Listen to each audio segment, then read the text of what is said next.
Great. So let's start the class today. In the previous sessions, we talk about probabilistic embedding into trees. We mentioned the applications for Steiner tree, Steiner forest, and group Steiner tree. And we mentioned that that works nicely for undirected graphs. For directed graphs, there is no such things as of now.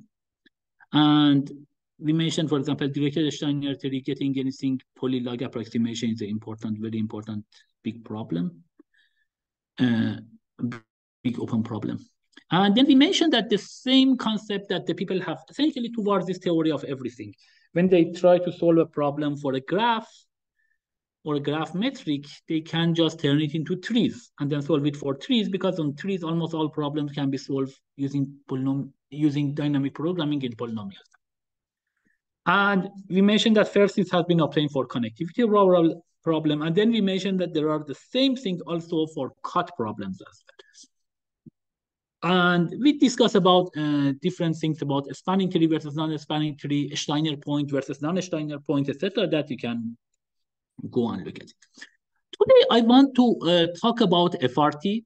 This is probably one of the proofs from the book, in a sense that it is actually a very beautiful proof. And it's very simple, I think, relatively simple. And we don't have such kind of things. Current thing that this obtains, it has a Steiner points, but the Steiner points can be removed by paying at most a factor 8 in the distortion. As I mentioned, this is a paper by Anupam Gupta. Also, here these are not spanning trees, but these are just trees. But for applications, they are the same. It would be good if someone can generalize this one for like spanning trees, and also for the cut problem to get exactly log n tight results with a nice proof. And again, this log n distortion in the probabilistic embedding, as I mentioned, that is tight for the diamond graph, and I defined the diamond graph in the previous sessions. Okay. So here, let's see this one. And this is somehow the ideas of FRT are also based on Bartal, and Bartal also was based on previous work. So, but this is somehow the cleanest one. So not every credit goes to FRT, but like the clean solution goes, obtaining a clean solution goes to FRT. So consider the whole graph G. Just give me 1 second. Good. Consider a whole graph G, or this metric G. What do we want to do that? So this is the whole, I will call it S0. S0, it essentially means that the whole graph. From this S0, I think the diameter of this metric, the diameter is the maximum distance between any two vertices, the shortest path metric of this, is at most delta. I say delta is 2 to the delta, or non-capital delta essentially, or small delta. So that's the diameter of the V and D. And V again is the graph that we are considering, so G of V and E. And then from this E, we can define the D, the metric. And we are assuming also another assumption that we are assuming that all distances are at least or greater than or equal to 1. So between any two vertices, we can say that all two vertices, their distance is at least 1. And again, this is simple by just simple scaling. You can scale everything up. And this is the input metric. So we try to get a hierarchy, decompose this graph into a hierarchy, and get a laminar family. So let me just define a laminar family. So laminar family is a set of, when we have a set of S1 to Sk, we call them, they are laminar family. If we have this one for any Sij, so this is for all Sij, either Si is a subset of Sj, or Sj is a subset of Si. It means that Si is a subset of Sj, or Si intersection Sj is equal to empty set. So that is the definition of laminar. And these laminar families, they have lots of applications essentially in network design. One other things I wanted to make sure that I have on as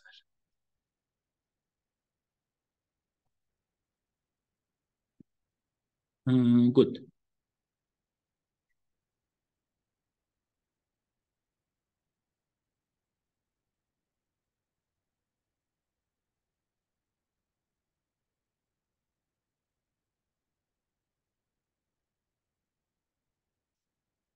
So this is the definition of a laminar, that for any two sets, we have a family of sets. This is the family of sets, means essentially a set of subsets. And we have this property that any two that, essentially anything that you are, any two sets that you are considering, either one is contained the other or they don't have any intersection. This is versus, a regular concept that it is called like a properly crossing, means that two sets are crossing like this. There is no such things in the laminar family. So no type of intersection like this essentially in the laminar.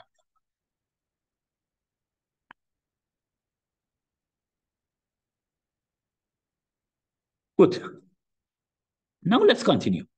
So here we are forming a laminar family of the vertices of this graph, like V. At the beginning, everything would be at S0. And so this is the graph that actually we are creating. So we have a graph, we have one super vertex or vertex in the tree. So this is the actual tree that we are constructing, and this is the hierarchy that we are doing. So we have a one vertex that it is corresponding to S0, means that essentially the whole partition. Then we are putting from this vertex, there are some other vertices. These are some Steiner points in some sense in the graph that they will be removed. And the diameter of these guys, so how much is the weight of this edge or the distance of this edge would be diameter of S over 2. So this is the length of this edge. And for this, again, for this one, we are creating another vertex. So this is the laminar family. So it means that this is partitioned essentially into these ones. And each of them, they have this edges. All of them have diameter of S0, which is essentially diameter of S0 is essentially just delta, which is 2 to the delta. This one is essentially would be delta over 2. And next, so as I mentioned, we are partitioning these guys into these things. And then for each of them, again, we are doing this partitioning more and more. Now, if this is a set of vertices in the graph, they are corresponding to S1. S1 is the set of vertices here. We will see what is the diameter in the shortest path metric. This is called the Wick diameter. Like we see that what is the diameter of this set in the graph, not among themselves, because among themselves it might be smaller, might be larger actually. So this is the this S1, the diameter of S1 is the diameter of this set S1. In the original graph, and then we are putting edges of diameter of S1 over 2 to these things, and so on and so forth. But this is a type of things that we are trying to do. This is for S2, S2, this is S0, this is S1, this is S2, and this is for S2. We are doing for this one, and we are continuing this. And then we will continue. At the end of the day, this would be the vertices of the graph.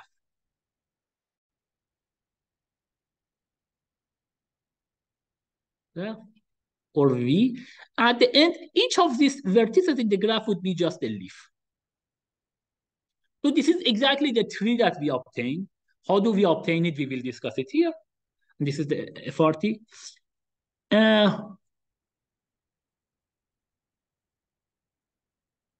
Good. So that's the one that we are considering here. Any questions so far? Okay. So that sounds good. So that's the way that we are obtaining this one, and we will continue until we are essentially done. And here V is the set of vertices of the graph.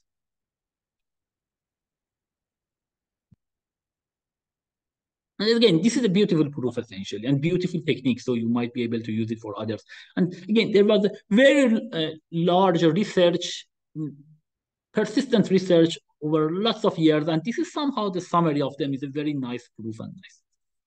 Good. So this is the tree that we obtained. So also the way that we create this essentially partitions of S0, that would be probabilistic. So we are doing randomization, and that's the reason that we get a randomized tree here. So this thing that we are getting actually would be a randomized tree, or probability essentially different trees. They have a different chance to be created. And again, later you can de-randomize it using the method of conditional expectation, and you can this number of this also currently is exponential, but you can make that one n log n or something like this in polynomial as well. And you can make it essentially deterministic, as I mentioned. Good. So that's the way that that's the whole idea of the proof. We try to get these laminar families. And essentially, this S0 you are considering, we are partitioning into a set of sets. And then this is, so this one, S1, S2, S3, these are the partitions of S0. And S0 is called the refinement of this, essentially. It's a bit top of these things, essentially. That we obtain this. So we will talk about it. Now, another thing that I need to define is the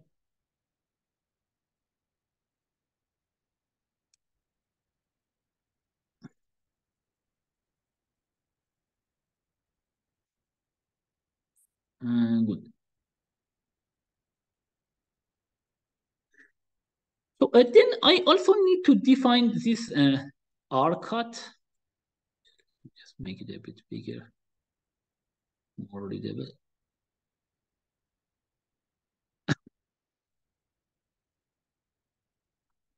So I need to also define the concept of R cut.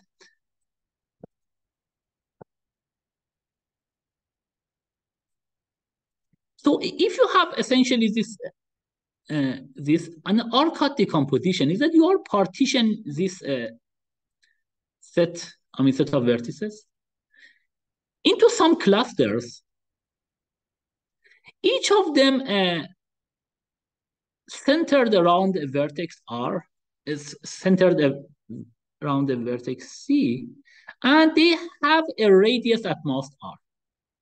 And again, all of these distances are in the original graph. So you will find the distances between these guys. If you consider just this one as a subgraph, the diameter might be larger. And this is the thing that we will call it weak diameter, versus the diameter of a particular graph is just the diameter of, or subgraph would be diameter of that graph. We call it like diameter. This one is weak diameter. It means the diameter in the original graph.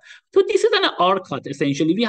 We are partitioning these guys into some things.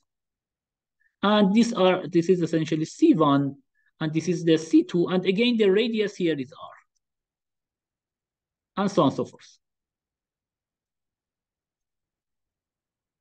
This is the way, this is the R cut, and as you see that here, any two vertices here, the diameter of these guys, again, in the original graph would be 2R, R plus R. Any two vertices would be at most 1.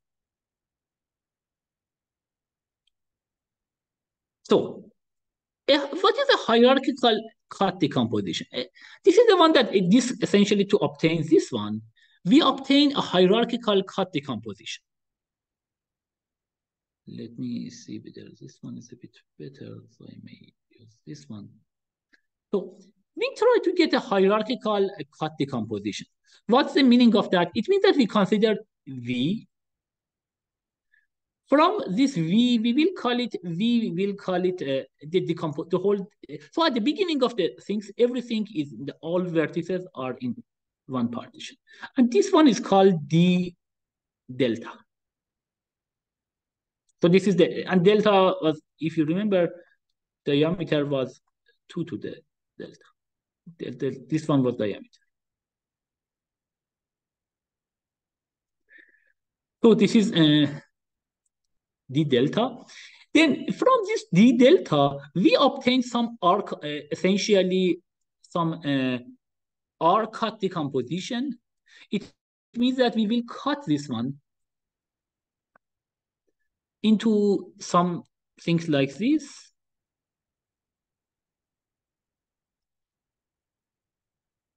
C1, C2, C3, C4. Then each of these guys would be the next level.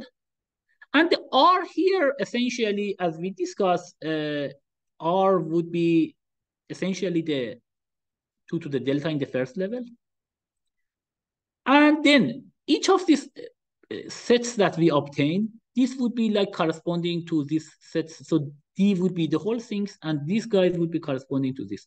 Then we will cut each of them recursively using, again, some R prime cut, where here R prime is R over 2. Like we are just, at each step, we decrease R by a factor 2, or divided by a factor 2. We will continue this until essentially each component here, each component has a set of vertices here. We will continue until each component has only one vertex. And that's it. That's the way that we create these things. So again, to see this one, d delta is the whole set V, is a trivial partition that puts all vertices in a single cluster. And di is a 2i cut decomposition and a refinement of di plus 1. Or a partition of essentially this one. So you consider this. So the top one is d delta. Then each of this, if you consider di versus di minus 1, and d0 is here.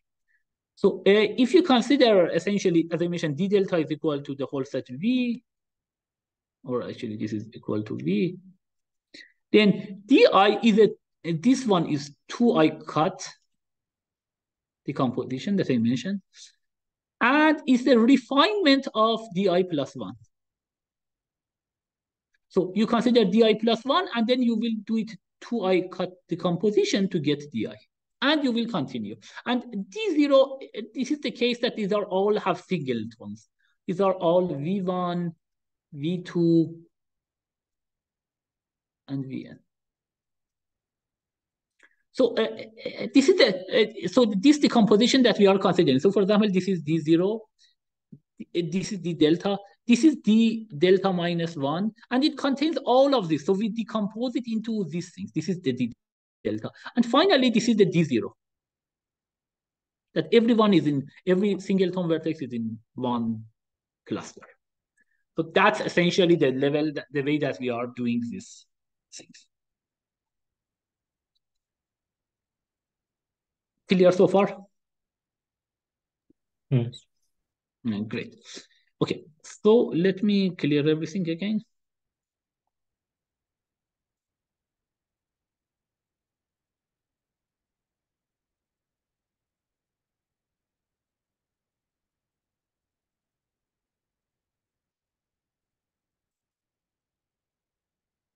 So just a few notes here.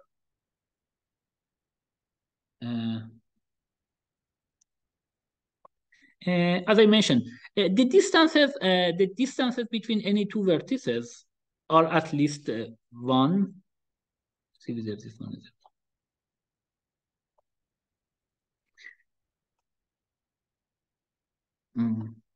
is. Yeah, so just, I mean, I think maybe that is written. So this is the laminar family. So everything that we have, it is the laminar family. So the whole thing that we are obtaining. So what is laminar family? So if you consider this whole things that we are creating here,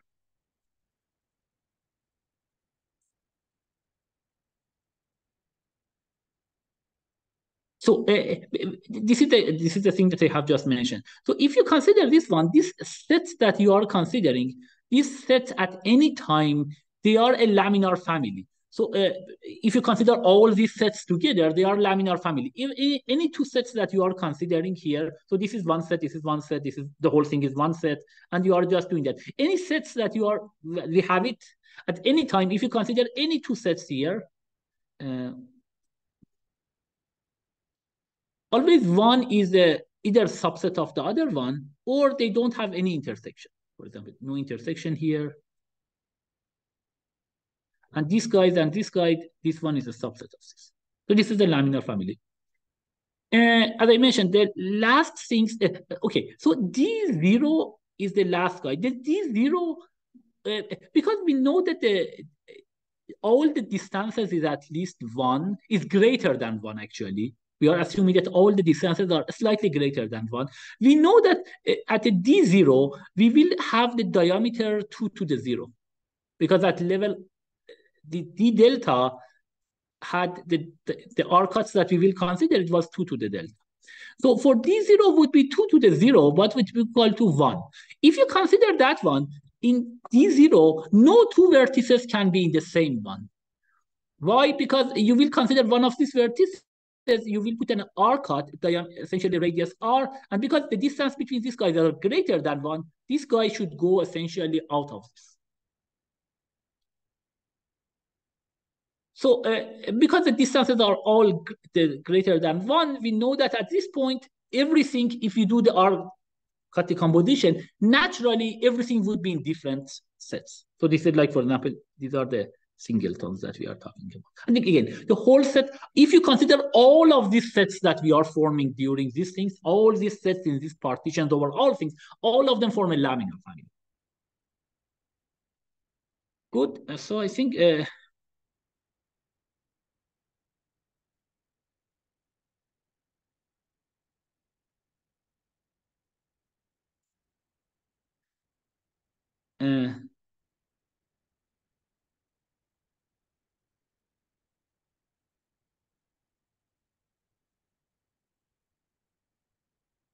let me just make sure that I have mentioned everything here.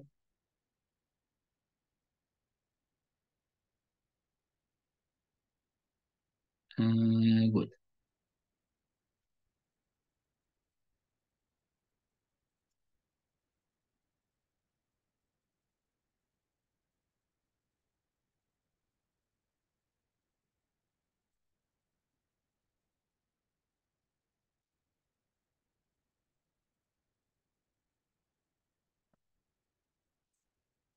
Great. So this is important. dt of xy means that the distance between these vertices that I'm putting it in the graph, this is the distance on the tree. And again, note that this is the case. So we have the whole zero. This is the d delta essentially. And then when we go and we will have a partition of this, then all the things that we are putting is 2 to the delta here, and so on and so forth. So these are like essentially the distances that we are putting here. Here, now next one, I will put 2 to the delta minus 1, and so on and so forth. So this is the d delta minus 1. And the distances that I will put it, it would be 2 delta minus 1. Just make sure that is, give me 1 second, make sure that this is like,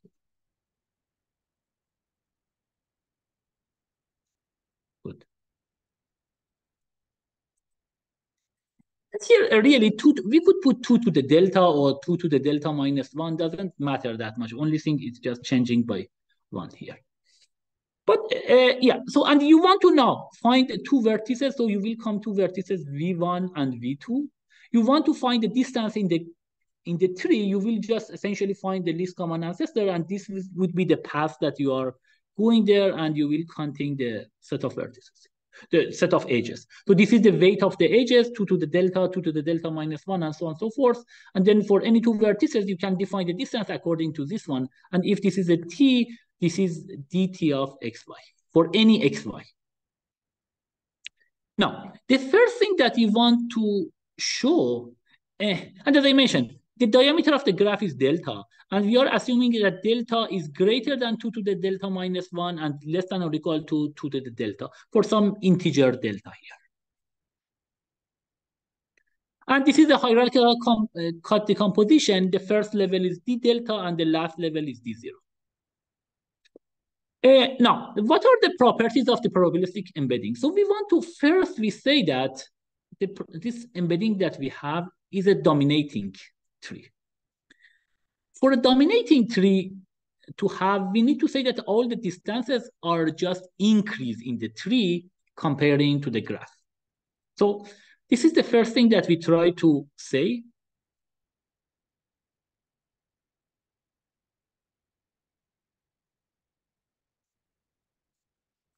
So the first claim that we want to have it is that this is a dominating. So we want to say for all these things, the distance between two vertices x and y in the tree is always greater than the distance in the original graph. Suppose that the delta over, assuming that this d of x, again, what are this one? Let me just write the delta minus 1, and this is d0. So consider two vertices x and y here.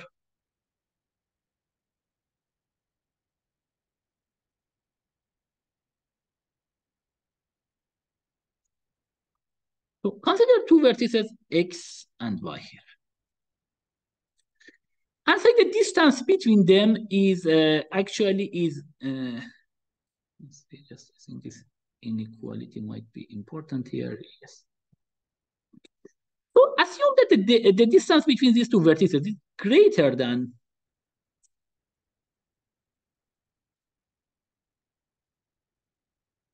the distance is greater than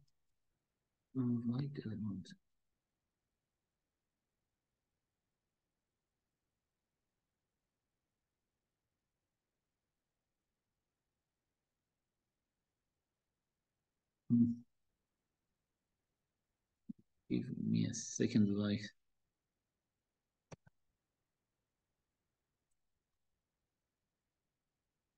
So yeah, so it is. This is.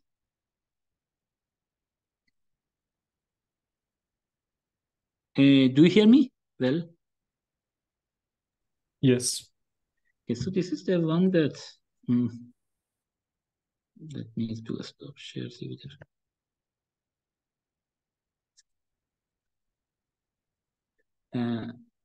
so sometimes this happens. This is the bug in the Zoom essentially that sometimes this stops drawing. Let me see whether it works here. Why is this?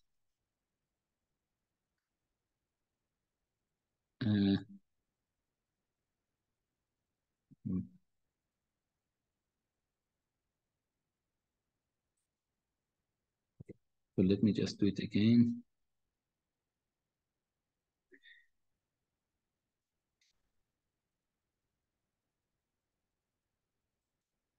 I think now it is working. Good. So let's continue this one. So we want to say this one is greater than. So assume that this d of xy is greater than, this is greater than delta over 2 to the j and less than or equal to delta over 2 to the j minus 1. So as a result, we know that the distance between these guys is, what was this one again? This was d delta minus 1, and so on, so forth, to d0. So we know that x and y cannot be in a component with level less than j. Why? Because because the distance between these guys is greater than delta over 2 to the j. If you consider a level j, like less than j, would be j minus 1. So for some j prime, which is less than or equal to j minus. In this case, then we are putting the r cut, which is 2 to the j prime.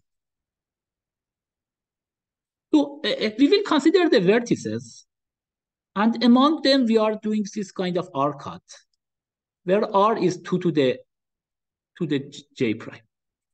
So in that case, the diameter of this guy would be 2 times r, which would be 2 times 2 to the j minus 1, which would be 2 to the j.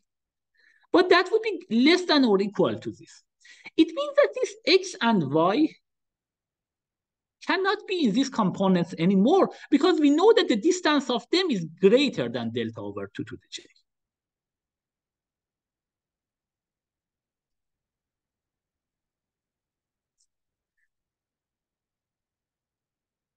And again, I mean, these are like the things that we are considering. So the first one would be 2 to the delta, and then this would be 2 to the delta minus 1, and so on and so forth.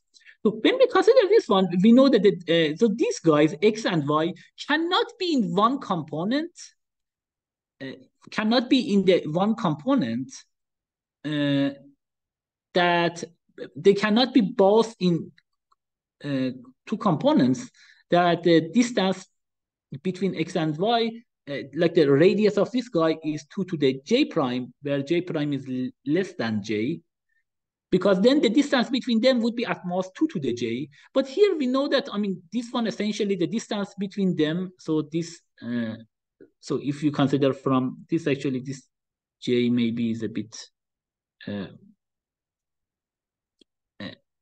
so here j is from the above. So maybe that is like the things. Maybe actually you can just, yeah. So this is this delta over 2 to the j. We are talking about 2 to the j here. So anyhow, so I think you can just replace this one with 2 to the j. That might be simpler instead of this. 2 to the j plus 1. But anyhow, we know that these guys will not be in two essentially cluster, that the level of these guys is less than 2 to the j. So what's the meaning of that? It means that these guys, it will be cut in some vertex, someplace above. So if this is level j here, we know that these guys in some of, like they will be essentially, they can be only in some components like this, above this one. Below this, they cannot be in the same component. What's the meaning of that? It means that here, they should be cut essentially into two components. From here, x should go here, and y should go here. But then what is the distance? So we will put the distance of 2 to the j here, and 2 to the j here.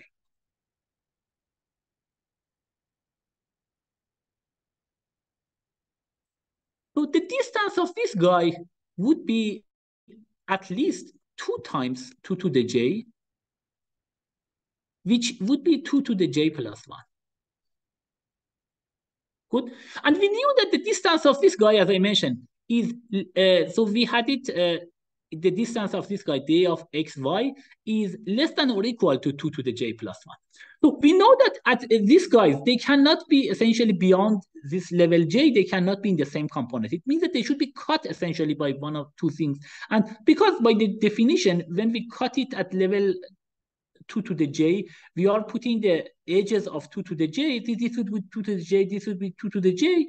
And then 2 times 2 to the j would be 2 to the j plus 1. So that would be the distance between these guys, at least would be 2 to the j plus 1. I mean, of course, they may have the same parents. So in that case, but it can be, of course, more than that even.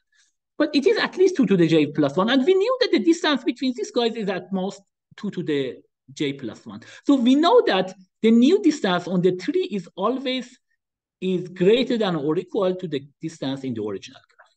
And that means that this tree is a dominating tree. Good. Does it make sense so far? Yeah. Good. So that's the first part. Now let's go to the next part.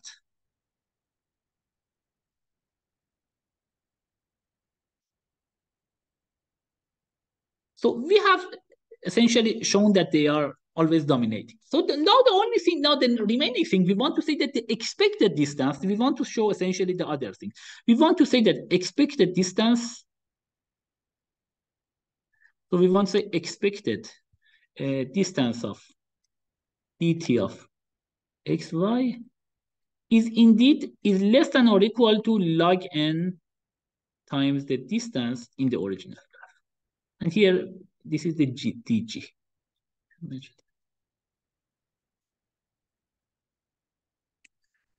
That's the one that now we want to prove it. And when we are proving, then we are done.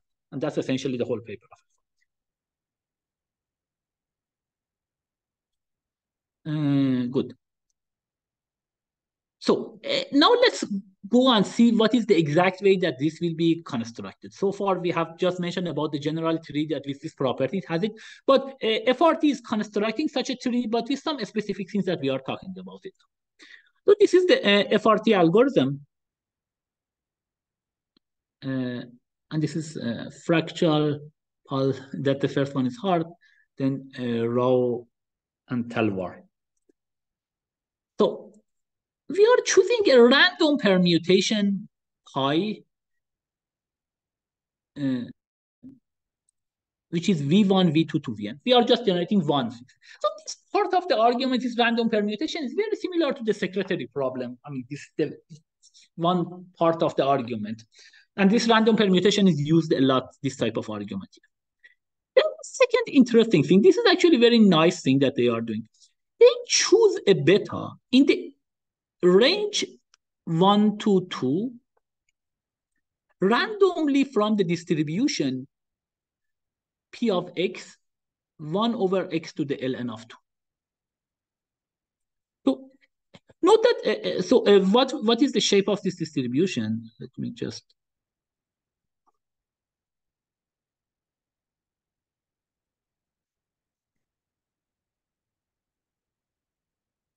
Good. So the shape of this distribution P of x, they are coming from this. So the beta is, this is the same algorithm essentially. It's just the type version. So you are choosing these random permutations, then your beta is in the range 1 to 2 randomly from this distribution with the essentially distribution function, the density P of x is equal to 1 over x ln of 2. So this is the shape of it. So the shape is this one. So you could actually do that between 1 and 2. You could have essentially a uniform distribution. And you can actually use a uniform distribution. This is the magic. If you use the uniform distribution, then you are losing a log n factor. You get log n to the 2 actually. At least the analysis that we are aware of it.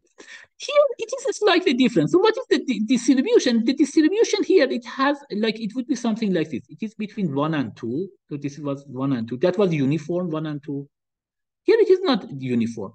So it is something like this. So it is here 0.72, 1.44. This is the distribution is something like this. And of course, if you do the integration, that would be 1 over x. The integration of that would be essentially ln of x, and then between 1 and 2 would be ln of 2. So this whole area is 1. But it is a little bit distorted distribution. I will talk about this distribution. That is very important. But let's go to the rest of the algorithm. So you will choose this beta. Then the delta would be essentially this v that we talk about it. So the whole vertices would be in v. I equal to delta minus 1. Then what do you do?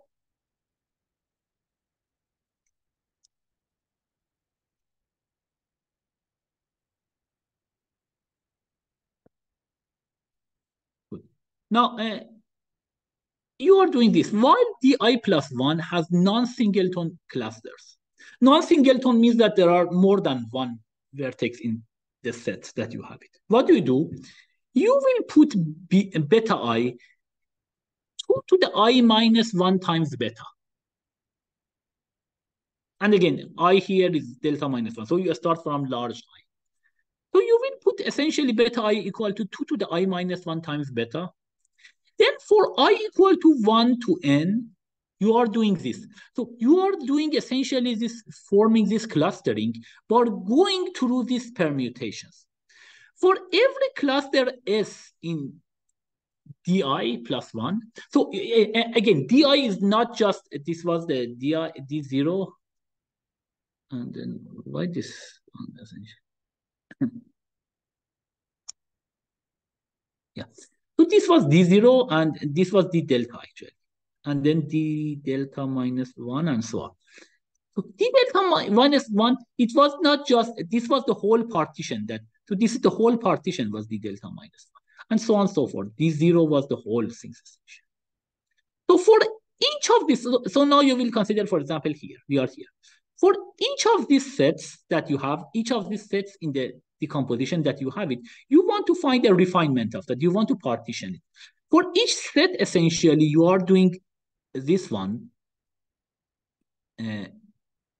here. You will create for each cluster. So each cluster, each set that you have here,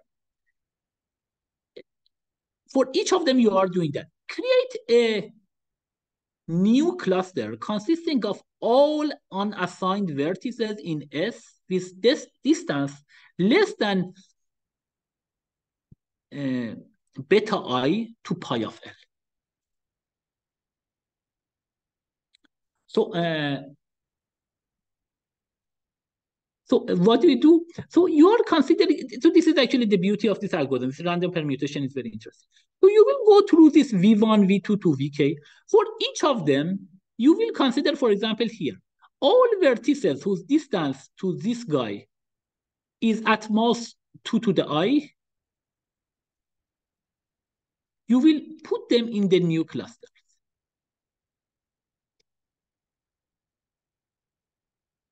So this would be a new cluster here, new cluster here. So you can think about that for, I mean, this is actually fine for the sake of analysis. You consider each of these sets and individually you are going through this permutation. So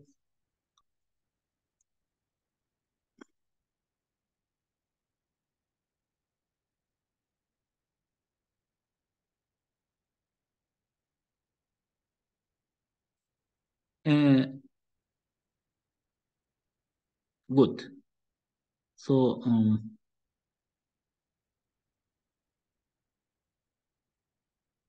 yeah. So you will essentially, for every cluster, you will do that. You will go through these guys, and all of these guys. This is important. So for you will go there. So you will go according to these permutations, and all guys that the distance is at most 2 to the I in this one, you will assign it to this partition. You can actually do it if we have this S1 here. If we have S1, S2, and so on, you can consider for each of them we are doing separately. So for each of these guys, I mean, for the learning time, you can, I mean, lose something, but doesn't matter for analysis. So you will consider this SI. You will go, and this is like you are seeing these clusters V1 to Vn. And then, so you will consider all vertices that are at most 2 to the I from V1. All of them would be this one. Then you will consider V2, all unassigned vertices. If there are something that are close, like at most 2 to the 2 to the I from this V2, then you will assign them to V2. And then you are doing again and again. Such that you will decompose each of these. So this was essentially S1 here. So this S1 was the same S1. So you will decompose it into these clusters. That would be the essentially delta minus 1. You will form this one and you will repeat this. Until, again, you will do it until each of these S0 has only one vertex. So this is the whole algorithm, and this is the way that we are constructing this. And as I mentioned, like the distance between this to this would be 2 to the delta essentially, or 2 to the I. When you create these trees, this hierarchy is always the distance between the parents to the children. If we are talking about at level I, would be 2 to the I. Does it make sense so far? Yes. Good. So let me clear everything.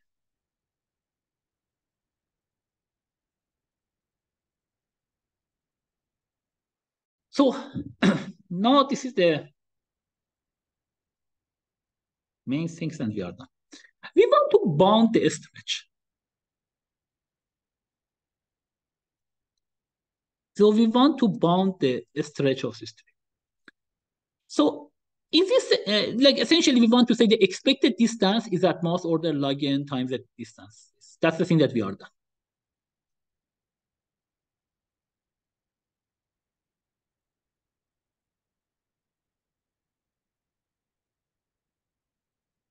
Good.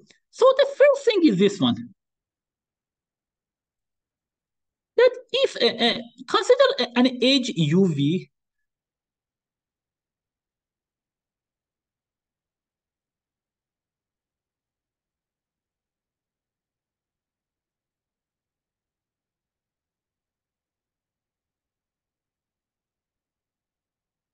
consider an edge UV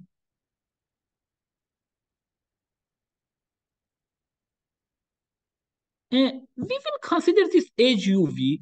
We will say this edge UV is at level I if U and V are first separated at level I essentially.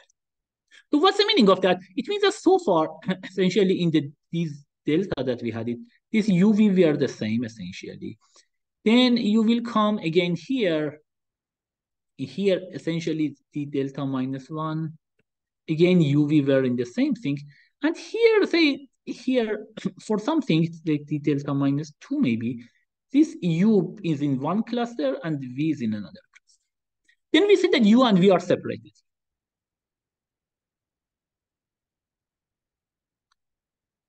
So if UV is at level I, then the distance between these vertices, what would be the distance on the tree? So the distance between the tree essentially would be the things. So this edge would be 2 to the I. This would be 2 to the I.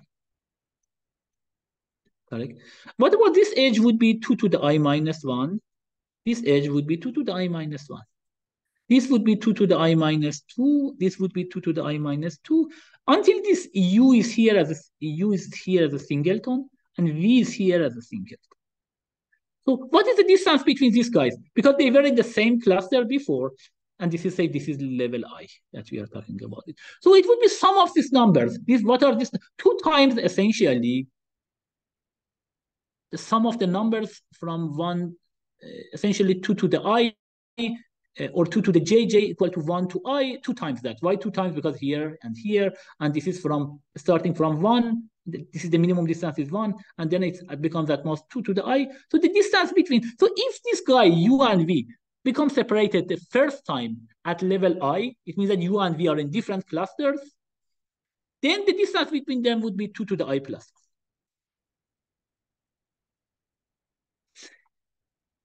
Another interesting things about this.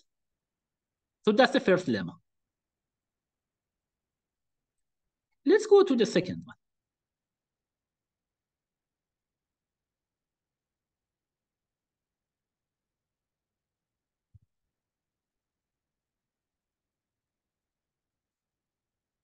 So if for any x greater than or equal to 1,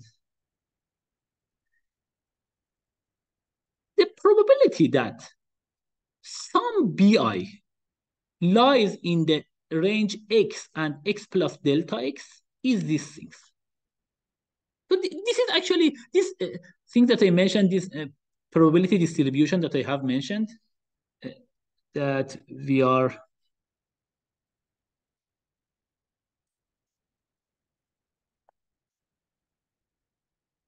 So we discussed that essentially that this probability distribution.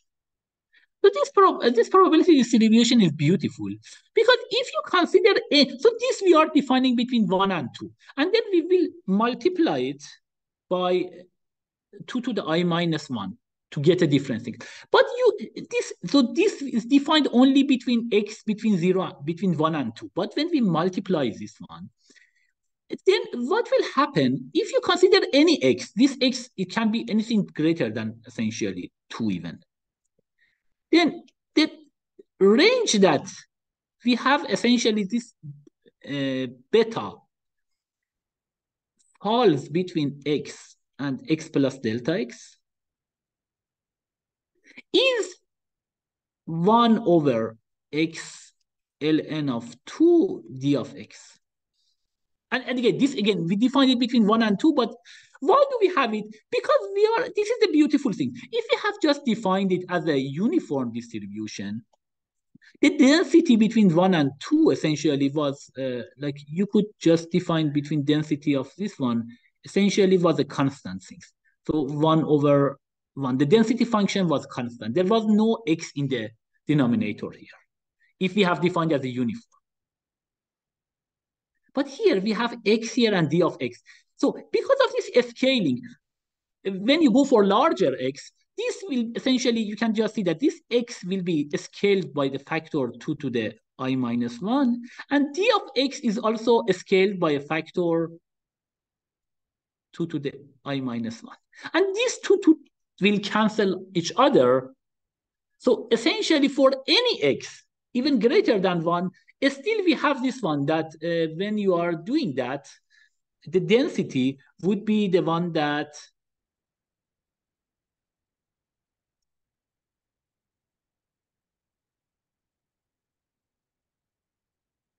so this is correct for any x. Again, we define this one between 1 and 2, and then we multiply that one. But because of this property that we have x here and delta x here, both of them are scales, and they will cancel each other, these 2 to the I things. So this is correct for any x. And as I mentioned, this is very important because if you just take the uniform, as far as I know, you cannot get actually, you get log n to the 2, not log n, that is one. That is one of the very novel things in this paper is this distribution that they are defining. So for any x, this is a very nice thing. This beta I lies between this with this probability. Now, okay. We set up a node W. Let me finish this one. So this is the second thing that we need. We set up a node W settles an edge UV. If one of U and V first assigned to W. So if you remember this W, we had this kind of pi. This is the V1 to Vn. So consider W one of these vertices. We say that this W settles an edge UV if one of U and V first assigned to W. So this is W when you are considering here radius 2 to the R here, then here U is assigned to that. Here we are not talking about V. One of these UV assigned first to W. However, V still may assign later to W as well. We will say W cuts UV. If W settles UV, it means that one of these U and V is assigned, and exactly one of them is actually assigned to V. So W means that W should settle. Settle means at least one of these should be assigned to W. And then the other thing is that the other one should not be there. So it might be the case that U here and V is outside. Then we say that this W cuts it. Now, what will happen? If W cuts UV at level I, then the distance between U and V, so we discussed that if this W essentially cut it. So it means that U will be here, V will be something like W prime maybe. It is cut at level I, as we discussed before in this lemma, the distance between them would be at the distance between this distance of so if u and v cuts this one, the distance between u and v would be 2 to the I plus 2, as we discussed, because at level I it cuts. We will denote this by dw of tuv. So if w cuts this edge, we will say that this is the distance between this, which is the d2 uv in this tree, would be dt of w.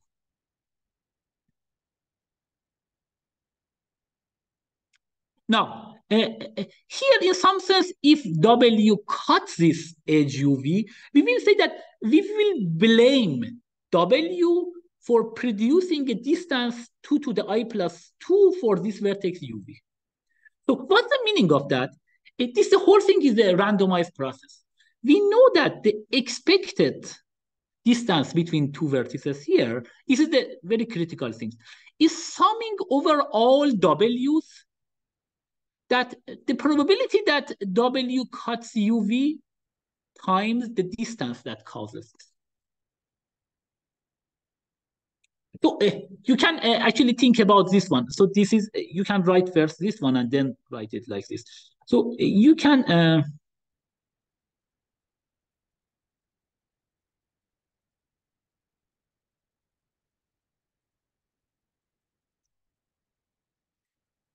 yes. So you can write first this, that this. So you can write it like this.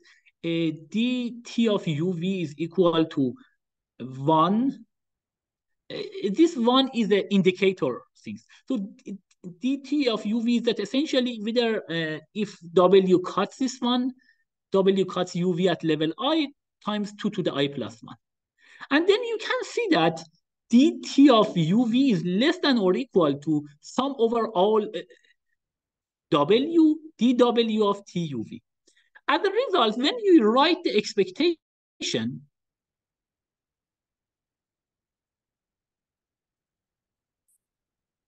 okay, when we write the expectation, so the expectation would be this.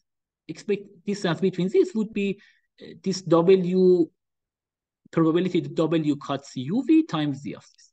So that we know that. Now let's prove what is this one. So we want to say that this is the expected distance between this guy over all things. So if we prove this, we are done.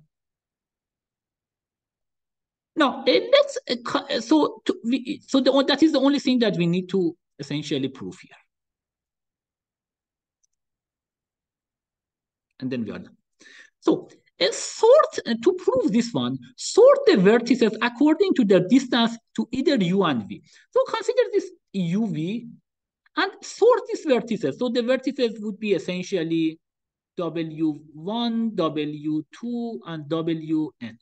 So w1 is the one that is closest. So essentially consider the minimum distance between a vertex and u and v, like minimum distance between that vertex and u and minimum distance between that vertex and v. And that consider essentially the minimum of this. That would be w. So w would be closest to uv. It might be here or it might be here, but we don't care essentially. W2 might be here. That is fine. So this is the order that we are defining this one. So this is the order. Now we want to calculate the first one. What is the probability that W cuts an edge UV? So, and again, assuming that in this case we have UV and WS is closest to U. That is without loss of generality. So this is the closest. So there are two conditions in order to WS cuts UV. And then we are essentially done after that. The first thing is that the DWSU should be less than beta I. So the beta I should be, so why it cuts it, if this essentially this radius that is doing that, it should be between the distance of, so this beta, it should be something that if you do it, this is the this beta I, it should be something that U is inside and V is outside. So that means that the D of WS and U should be less than or equal to BI, and this like beta I, and the beta I should be less than the WS of V. That's the first one. The other thing is that WS should settle the U and V at level I. And that we are doing essentially for some I. So the first thing is that, so this WS, so this is the interesting thing. Conditioned on the fact that beta I is essentially that level, if we, so say conditioned on the fact that beta I is the correct things, this is W1, W2, and WS. So in this case, you can actually see that the probability that this WS cuts this one, because others can cut it, is that this WS actually comes before all these previous guys in the permutations. That is the probability 1 over S. Because the issue is that, I mean, if WS comes before all of these guys, then WS is the one that settles this guy. And in this case, the probability of this among these guys that WS comes first, or like WS comes in the correct position, is 1 over S. That's the part that I mentioned is very like similar to secretary problem. What is this one? For this one, we can just use essentially integration. So what is the chance that the beta I is like this? So this is essentially the equation that we can write it down. So let me just. So let's write this formula essentially as this. So for this one, we are using this. For this one, we are using this integration. And this one, as I mentioned, this is the case that this WS cuts before this other guys would be 1 over S because others can cut it as well. Now, so as I mentioned, the condition 1, it happens in the interval x plus this. This is from this lemma 3 that we had it. Now let's write the whole thing. So the probability that WS cuts UV times the WS TUV, that would be equal to integration from WSU to WSV, 1 over x ln of 2, 1 over S, because that this WS should cut it, times the distance that it causes this. The distance, like this one, the distance that it would be this, you can show that actually would be at most 8x. Why? Because if it cuts it at the beta I, so beta I was essentially 2 to the I minus 1. And you can say, if you remember, we have mentioned that if it cuts it at level I, the same level, then the distance would be 2 to the I plus 2. So in that case, and you know that beta I is greater than x, so you can essentially, and like essentially less than 2x. So you can, this part, you can just put it instead of that, you can put 8x. So we will relate x here with this one. At most 2 and the fact 1, essentially, this one that we talk about. So this integration, it becomes simpler now.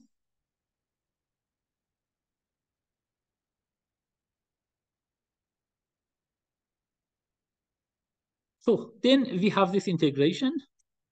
This x will be cancelled. Then this is the integration that we are putting it. This is a simple 1 over S things.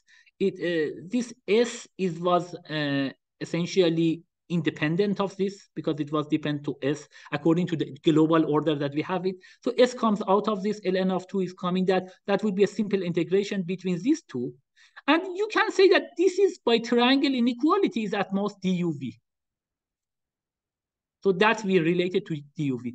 So we know that this probability of this for this guy is at most 8 SLN of 2 DUV. Good. And this is for WS. S, the order of, so that was W1 to WS. Now, what was the distance? So distance for this guy would, as we discussed, would be sum over all W's. That probability that we have computed. That probability was 8 SLN of 2 DUV. So we will just put it this. And this, now this all W. Essentially, instead of all W, we can say that S is equal to 1 to N, 1 over S. Yeah. So why? Because instead of this W, we can say that this is sum over, here we have sum over all S, because S was the index of W, and S goes essentially from 1 to N. So then all of these are constant. The only thing that would be in the sum would be 1 over S, and this is the harmonic number. So this is Hn, which is Ln of n. And of course, 8 over Ln of 2, this is just some constant, so everything would be order Ln of n duv. Does it make sense? Yes. So that essentially proves this one. That is a very clean proof, essentially. These things was very important. The fact that WS cuts UV, that was a very important definition. And this random permutation, this type of approach actually used in several other things, that you are getting a random order and say that this guy cuts it, the probability would be 1 over S, that this guy comes essentially before all this other, or after all these guys, essentially. Essentially, it comes in the correct position. If there are S guys, the fact that this guy is in the correct position would be 1 over S. That's the type of argument that we are using. That comes, as I mentioned, for the secretary problem, for example, we are using exactly this one. So then we are just blaming this WS for this. Then we are just summing up over all these vertices. And also this permutation was very important. This probability for beta was very important, again, because of this x over ln of x. If you consider uniform, then we don't have this x here. Then this kind of scaling does not work well. But here, because of the scaling, we have this one. So essentially, we will get this one. We will sum it up of this. And this dws, we can simplify it to 8x, because that is related. X and beta I are related by definition. So X and X will cancel. We have this S, and then we will sum it over all S over the permutation, and we get the result. This is like a beautiful proof. I mean, very clean, nice proof. As I mentioned, it would be nice if we can get this one for probabilistic embedding into spanning trees, if we can get similar results. That is a very big open problem and very clean things. Also, this getting it exactly this for the cut problems. Especially, I mean, if these are spanning trees also, that would be very nice. We will talk more about this later, but about the cut problem. But next time we talk about the byte network design, another problem that actually it was there for a while using this FRT or Bartal, and we had actually some advancement on that one. We talk about this example of using this that can be quite non-trivial. And then we'll talk about the cut problems, also the proof for that and the applications of that, and then we will go from there. Good.